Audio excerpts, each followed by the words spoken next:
the end of last class, I suggested that from here on out I'm going to be assuming that there is no soul. I'm going to be discussing the issues that we turn to hereafter from the perspective of the physicalist, the person who says that a person is basically just a fancy body, a body that can do certain special tricks, a body that can function in certain ways that we associate with being a person, a body that can P-function, as we put it.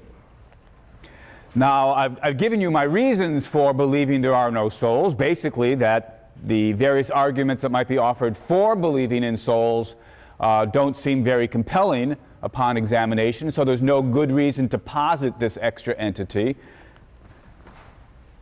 For the most part, then, I'm going to be putting aside soul talk. Periodically, I'll come back and talk about how some issue that we are considering might look from the perspective of somebody who does believe in souls. But as I say, for the most part, I'm going to be assuming there are no souls. For those of you who still do believe in the existence of souls, I suppose you could take a great deal of the discussion that follows as some form of large conditional or subjunctive. You know, if there were no souls, then here's what we'd have to say.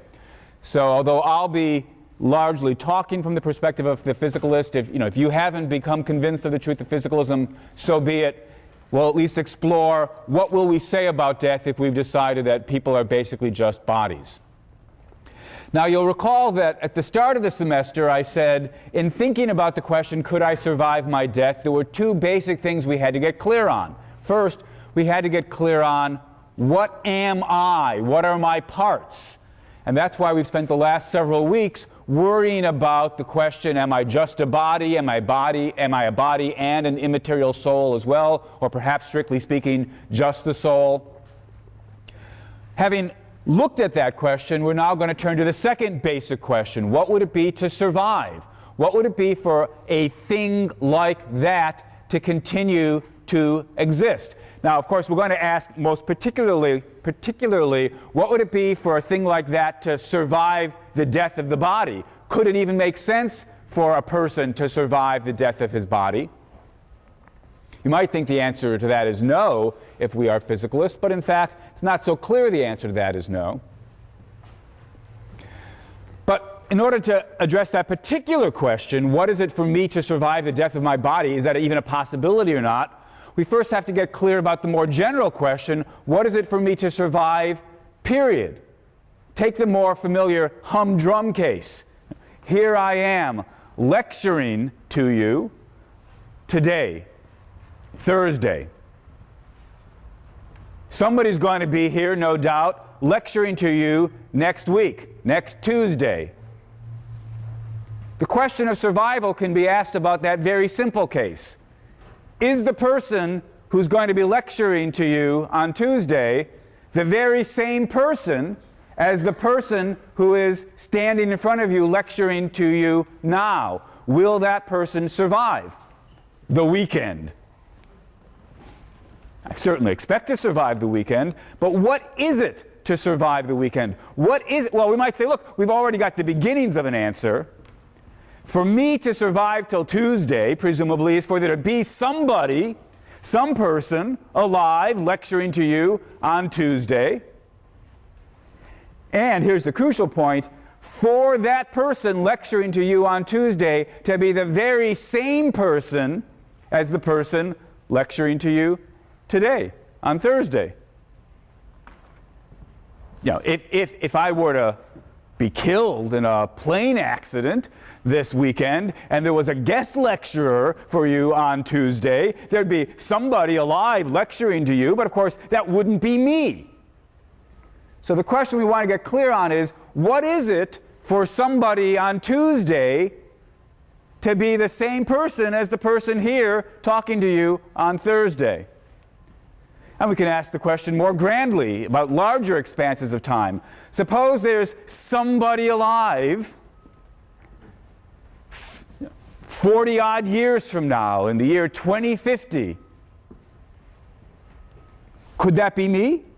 To ask, have I survived until 2050 is to ask, is that person who's alive in 2050 the very same person as the person who's standing here now lecturing to you? What is it for somebody in the future to be the very same person as this person who's here now today? Now, in thinking about this question, it's important not to misunderstand what we're asking. Some of you may misunderstand what I'm asking. I mean, some of you may want to say, look, the person lecturing to you now has at least a fair bit of his hair. He's got a beard.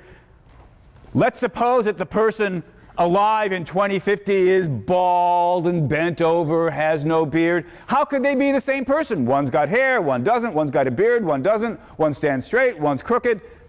Can't be the same person. That's the mistake that it's important for us to get clear about. So I'm going to spend some time talking about examples that I think we would not find puzzling and work our way back up to the case of personal identity. So first I'm going to say some things about identity across time, or indeed initially identity across space, with some familiar humdrum material objects. So let's start. Suppose you and I are walking along and we see a train. So let me draw the train first.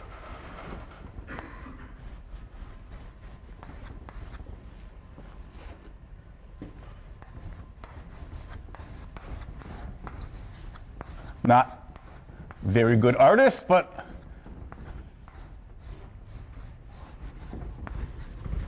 all right, there's our train. We start walking. I point to the caboose. Let's make this look more like a caboose, slightly more like a caboose, just so it doesn't look too much like the locomotive. I point to the caboose. And I say, look at that train. And we're walking along. We come to the end of the train, and I point to the locomotive, and I say, wow, look how long that train is. That's the very same train I pointed to 5 minutes ago. We've been walking along it all this time. Now, imagine that you wouldn't say anything as stupid as this, but imagine that you said this. You say, yeah, this isn't the same train as the train we pointed to 5 minutes ago. After all, right now, what you're pointing to is a locomotive. Whereas 5 minutes ago, what you pointed to was a caboose. A caboose isn't the same thing as a locomotive. How could you possibly say it's the same thing? Who could possibly make a mistake like that? You know, the locomotive's got smoke coming out of it, the caboose doesn't, and so forth and so on. There's a lot of differences between the two. How could you make such a silly mistake? Well, of course, what I would then want to say to you is, no, actually, you're the one who's making the mistake. I agree, of course, that a locomotive is not the same thing as a caboose. But I wasn't claiming that it was.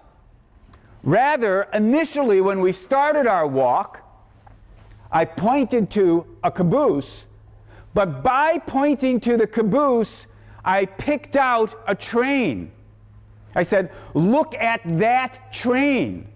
And what I was referring to wasn't just the caboose, but the whole long, extended through space object, the train, of which the caboose is just a part. And when, at the end of our walk, when I pointed to a locomotive and said, look at that train, by pointing to the locomotive, I was picking out a train, an entire train. This long, extended through space object, the train.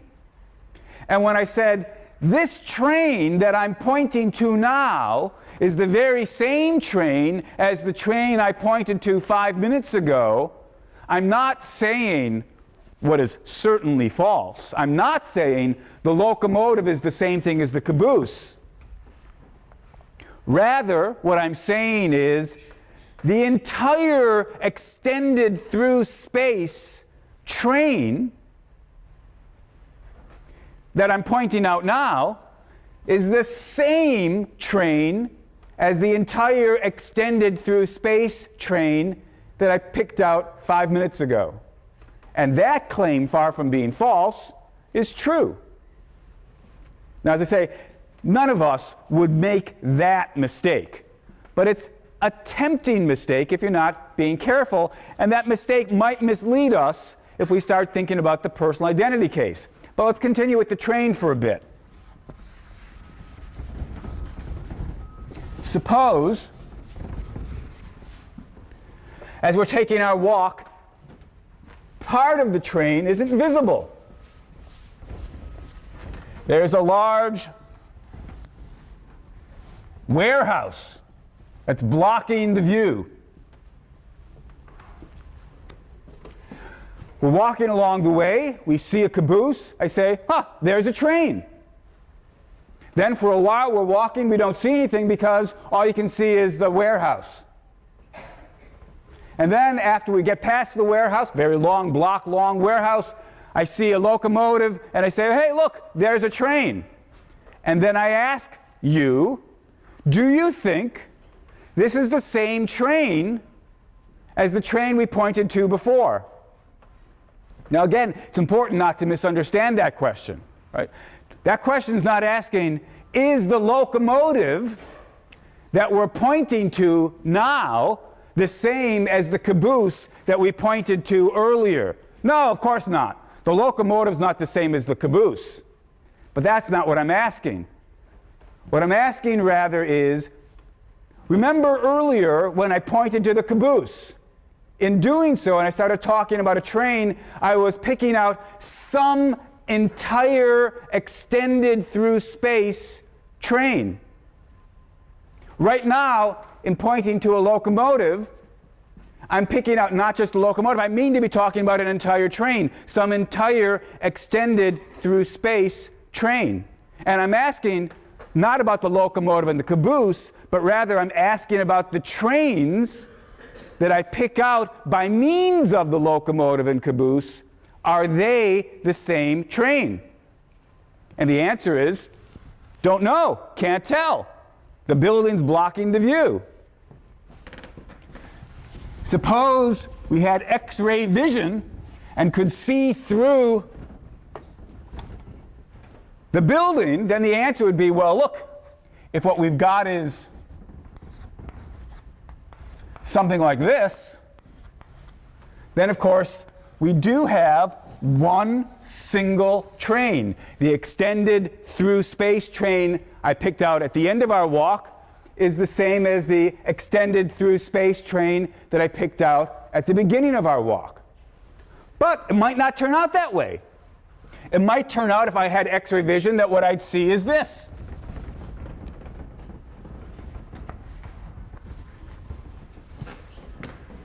Then the answer would be, there's not one train here, but two trains.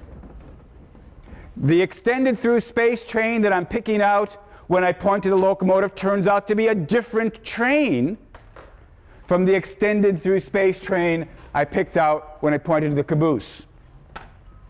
If I don't have X-ray vision, I don't know which of these metaphysical hypotheses is the correct one.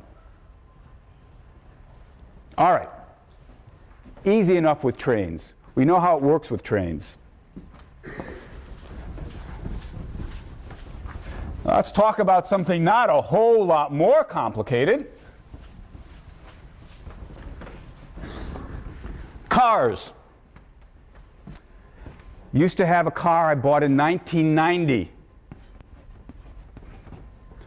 My ability to draw cars is even worse than my ability to draw trains. There's my car in 1990. It was new. It was sparkly. Then I drove it for some years and I got some dents and so forth and so on. There's a smile. By 1996 or 2000, wasn't looking so good.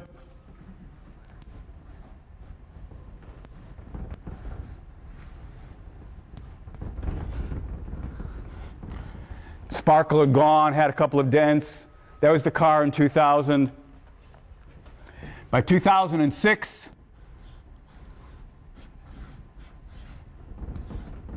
had a lot of dents. 2006 when it finally died. All right. Now, we all understand the claim that the car I had in 2006 was the very same car as the car I had in 1990. Of course, again, got to be careful not to misunderstand what's being said. We all know that in 2006, the car had a lot of scratches and had gotten banged in on one side and pretty sorry looking in terms of the scrapes and the paint job and the rust. Whereas the car in 1990, new and shiny and smooth. You might say the 2006 car stage is obviously not the same thing as the 1990 car stage. That's like thinking that the locomotive is the same thing as the caboose. But when I say it's the same car, I don't mean to be talking about car stages. I mean to be talking about a single thing that was extended through time. There I am, proud owner of my new car in 1990, and I say, this is a car. It's a car that will exist for more than a few minutes. It's a car that will exist for years and years and years, though at the time I didn't realize it was going to last 16 years or longer. When I refer to my car, as opposed to what we could dub the car stage or the car slice, when I refer to the car in 1990, I mean to be talking about the entire extended through time object. 2006, when I point to that sad heap and talk about, I've had that car for 16 years. Well, I haven't had that car stage for 16 years. That car stage, or that car slice, if we wanted to talk about it that way, has only been around for however long, months, years, a year.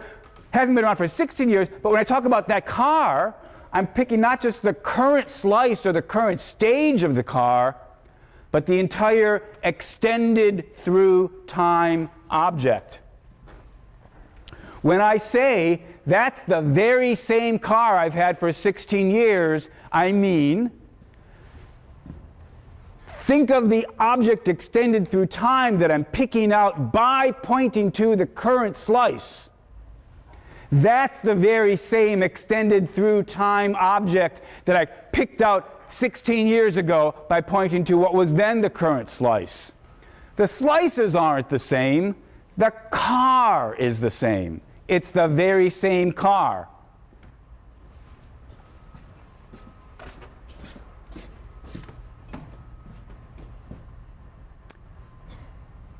Well, now let's imagine a somewhat more difficult case. The end of 2006, my engine failed. I sold the car to a dealer, junk dealer.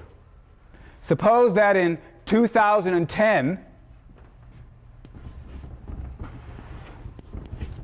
I see a car in the junk lot, and it looks familiar to me.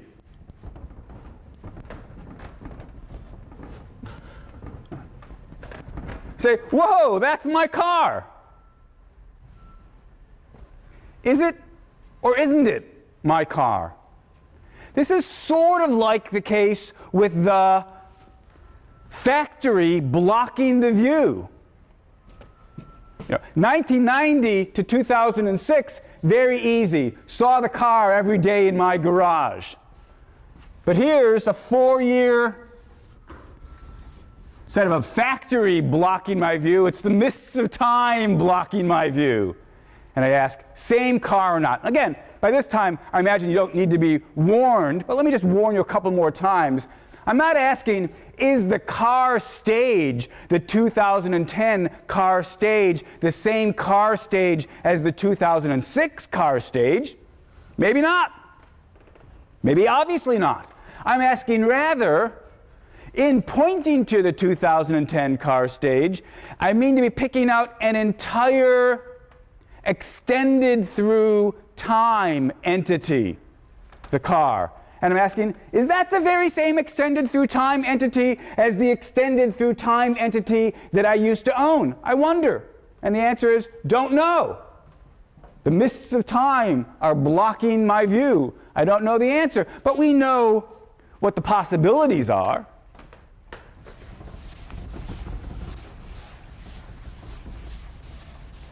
One possibility is that indeed it's the very same. I won't draw it all. 2008 and so forth. It could be the very same car. If we knew what it took to have the various stages of a car add up to the very same car, then that would be one possibility. But there might be a different possibility.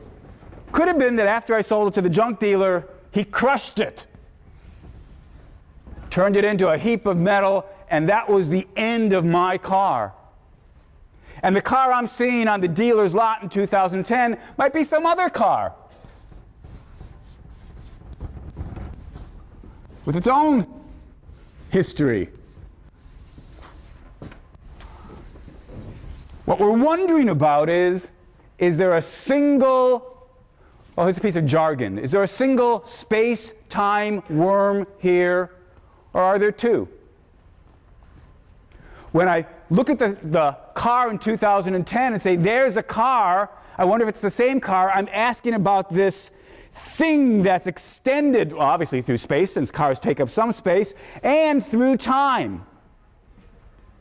Looks a bit like a worm, so philosophers call them space-time worms.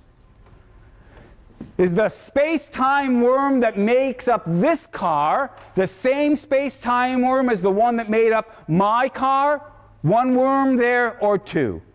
And the answer might be, don't know. Need to have more facts. But at least that's what the question is. Now,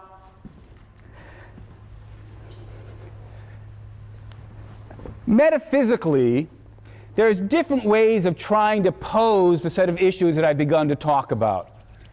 Should we say, as we might say with the train is made up out of the various cars, the locomotive, the caboose, and the intervening cars. So the train, that's the way we normally think about trains, at least the way I normally think about trains. The train's a bit like a sandwich, right? The metaphysically fundamental things are the caboose, the locomotives, the intervening trains. If they're glued together in the right way, they make up a train. What's the right kind of metaphysical glue for trains? Well, it's being connected with those little, locks. That may or may not be the right way to think about what I've been calling car stages or car slices. On some metaphysical views, you might say, just exactly like with the train, the car stages are the metaphysically fundamental things, and a car, something extended through time, is glued together like a sandwich from the car stages. And then we might worry about what's the relevant metaphysical glue for cars. On other metaphysical views, no, what's really prior is the car itself, and talking about car stages is a certain convenience, a kind of way of chopping up the fundamental thing, the car. So to use an analogy that I think David Kaplan, a philosopher at UCLA, offers, it's as though you have to think of it more like a bologna or a salami that you can slice. If for certain purposes you can talk about slices, but the fundamental thing's the salami. All right. In thinking about cars, should we say that the fundamental thing is the car stages and they get put together like a sandwich to make cars? Or should we think that the fundamental thing is the car extended through time and they can be sliced up to make car stages? For our purposes, I think we won't have to go there.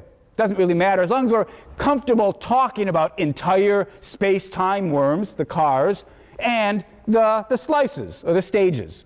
We don't have to ask which is metaphysically prior. I should also mention that there are other metaphysical views about what goes on when an object exists over time. I've been here helping myself to the suggestion that we should think about extension over time analogously to the way we think about extension over space. That's why I started with a spatial example, the train, and moved to the temporal example, the car. And there are those philosophers who think that's exactly the right way to think about it, and those philosophers who think, no, that's misleading. When an object is extended over time, really the entire object's right there at every single moment. These are interesting and difficult questions, but again, I think for our purposes, we don't have to go there. So I will help myself to this language of space-time worms, objects that extend not only over space but also over time, and distinguish the entire worm from the various slices or stages that either make up the worm or that we could slice the worm into. The point that I've been emphasizing is, well, first point, of course, has been don't confuse the stages with the entire space-time worm. The stages can differ without the entire space-time worm being a different worm. Second question I've hinted at that we're about to turn to, not literally turn to in a moment, but shortly we'll turn to, is what's the relevant glue? What makes two stages of the very same thing? In the case of trains, as I say, it's fairly obvious. What is it in the case of cars? What makes the 1990 car stage a stage in the very same car, the extended through space and time worm car, as the 2006 stage? What's the metaphysical glue that glues these stages together? And the answer, not that there aren't puzzles about it, but the answer is roughly, it's the very same car if it's the very same hunk of metal and plastic and wires. There was the car. Car's just some metal and plastic, rubber. And that very same hunk continued into 2000 and continued into 2006. The glue, the key to identity across time for cars is being the same hunk of stuff. Now, that doesn't mean it's got to be the same atom for atom. We know that's not true. Look, think about my steering wheel. Every time I grabbed the steering wheel to drive, I wore away thousands of atoms.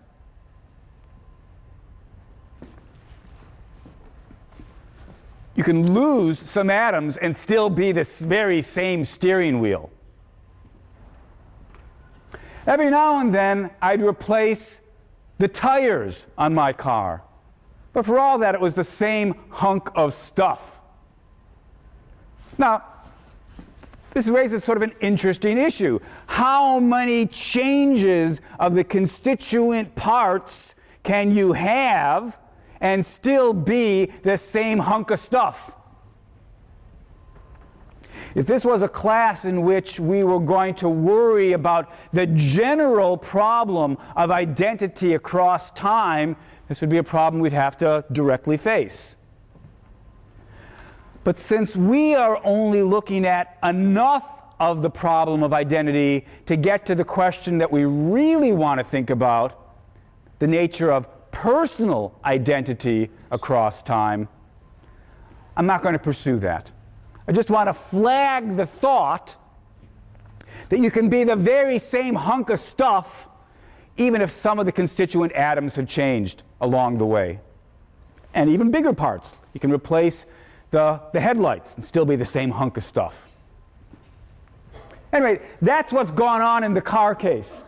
Same hunk of stuff, 1900 to 2006. And when I see the car on the junk dealer's yard in 2010 and ask, is that my car or not? The answer lies in, if only we could know, is it the same hunk of stuff or not? That's what the key, the metaphysical glue is, being the same hunk of stuff. All right, let's turn now to the case we really wonder about.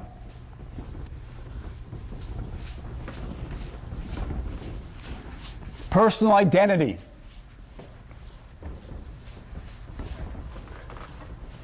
Here's somebody lecturing to you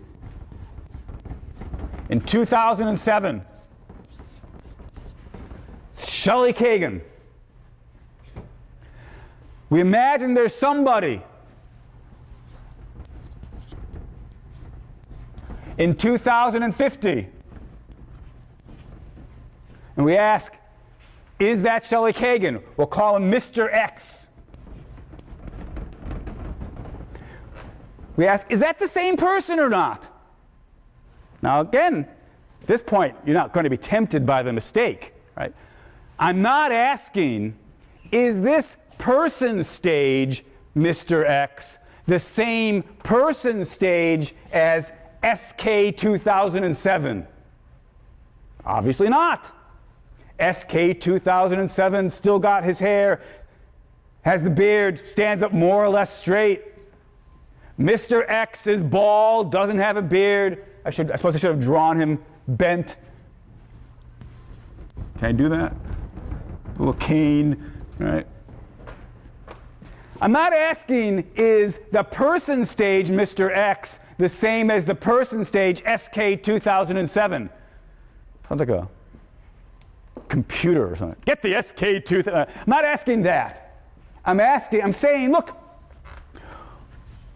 when you look at the current stage, the current person slice, and think about the entire extended through time entity, the person that makes up Shelly Kagan, or that is Shelly Kagan, is that the very same person as the extended through time person that you've got in mind when you point to the Mr. X 2050?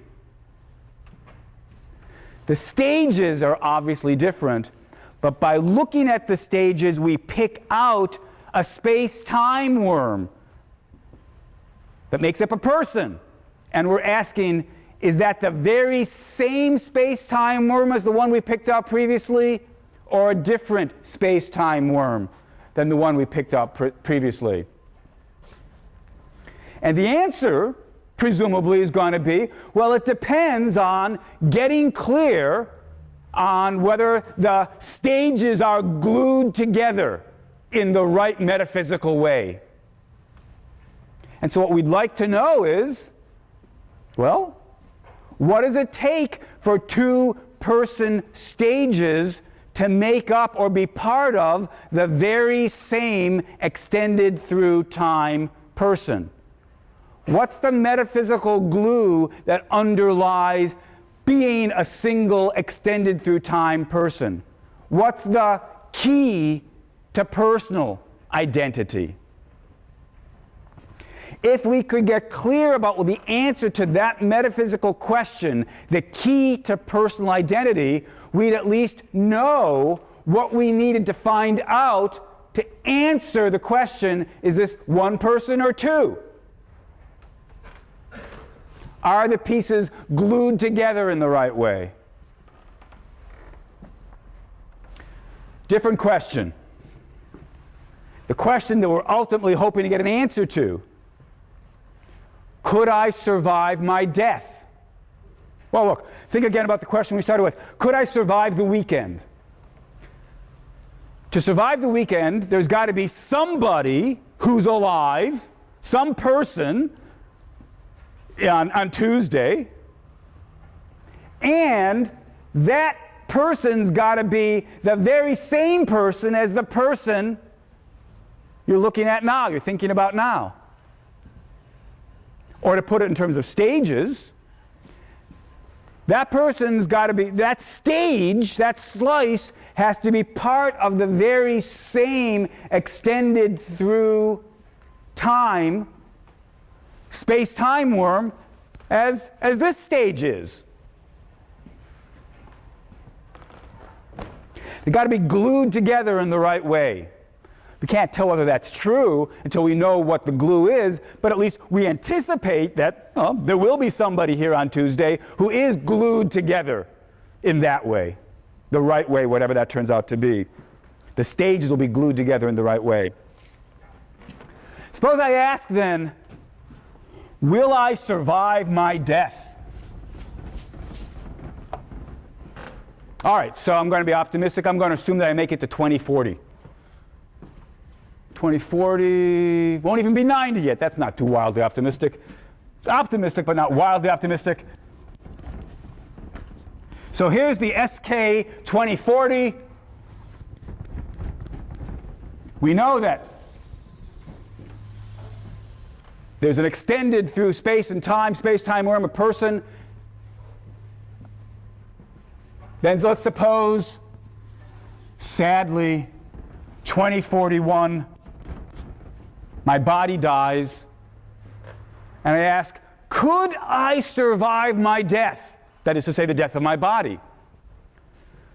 Well, we want to know, after 2041, let's say 2045, is there somebody who's a person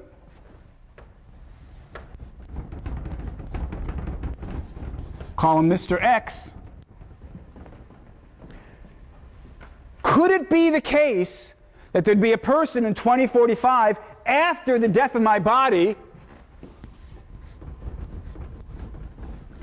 in 2041? Could it be the case that there's a person who's part of the very same space-time worm that you're thinking about right now? Could that be or not?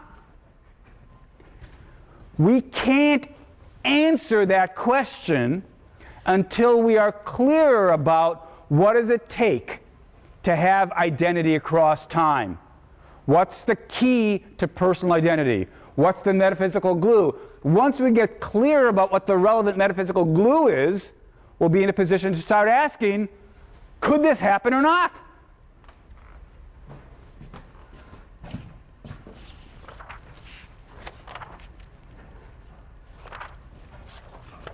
All right, so that's the question I want to turn to then.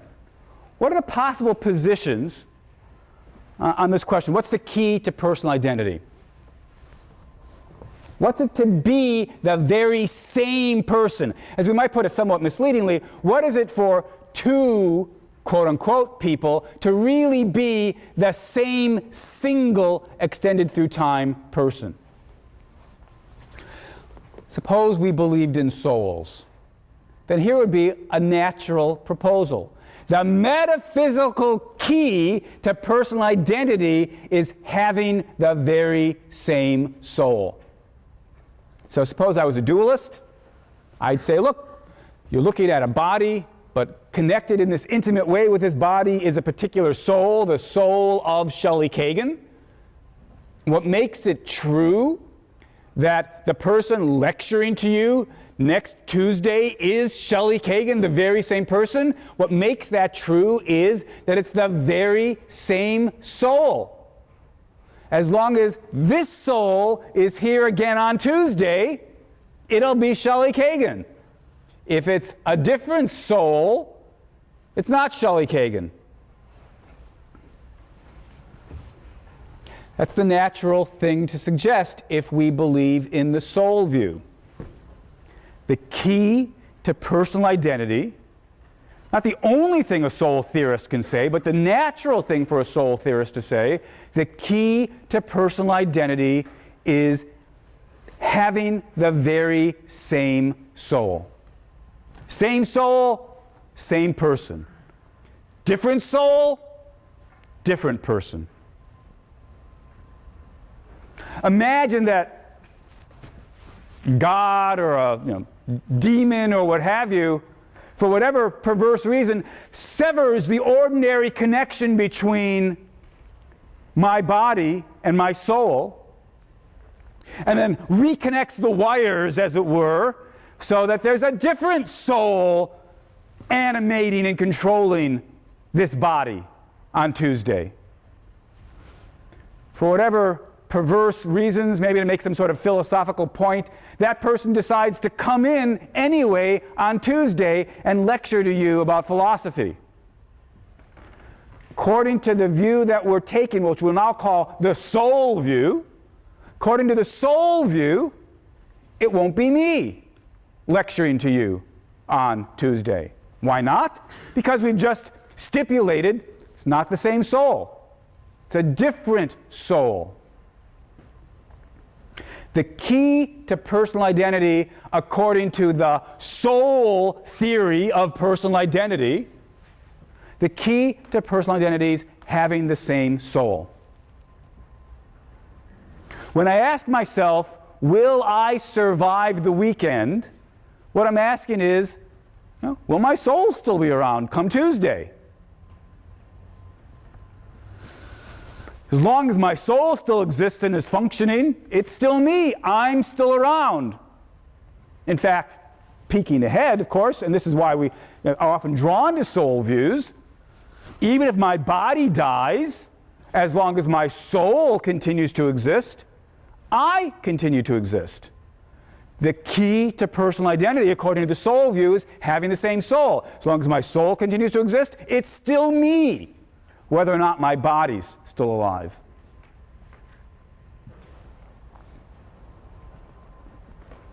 And it's precisely for this reason that at least the belief in the soul, combined with the soul theory of personal identity, holds out the possibility of surviving my death. We may not know that the soul will continue to exist after the destruction of the body, but at least it seems like a possibility.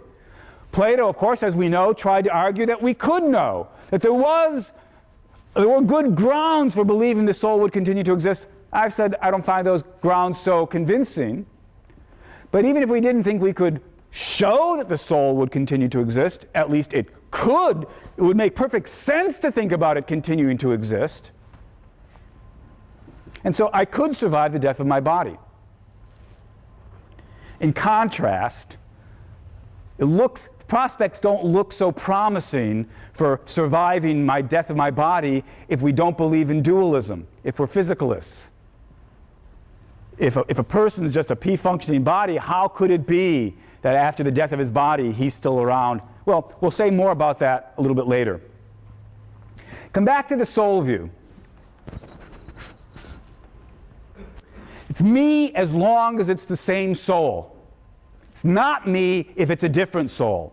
Now consider the following possibility.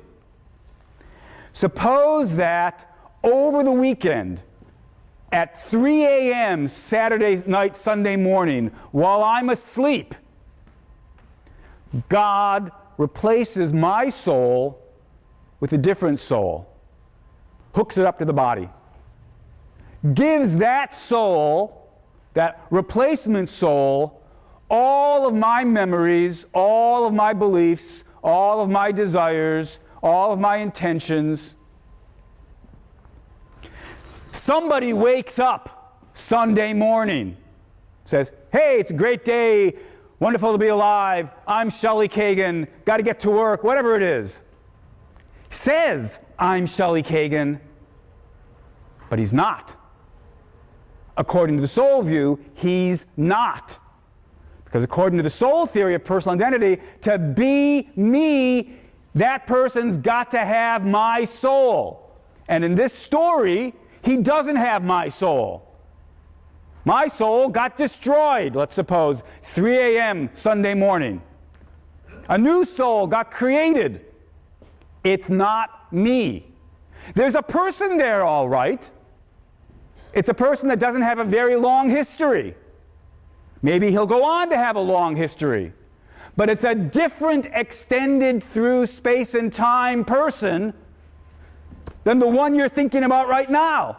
Because according to the soul view, to be me, it's got to have the same soul, and we just stipulated not the same soul. Think about what that means. If God were to replace my soul Saturday night, I die. And the thing that wakes up Sunday isn't me. Of course, he'd think he was me. He'd think to himself, I'm the very same person who was lecturing about philosophy last week. But he'd be wrong. Isn't the same person because it's not the same soul. He'd be wrong, and notice this, there'd be no way at all he could tell. He can check his beliefs, he can check his desires, he can check his memories, but that's not the key to personal identity according to the soul view. The key to personal identity according to the soul view is having the very same soul. Can't check that. You can't see the soul to see if it's the same one. So if this were to happen to him, he wouldn't be Shelly Kagan, the person who'd been lecturing last week, but there'd be no way at all he could know that. And now, the question you need to ask yourself is, how do you know this didn't happen to you last night?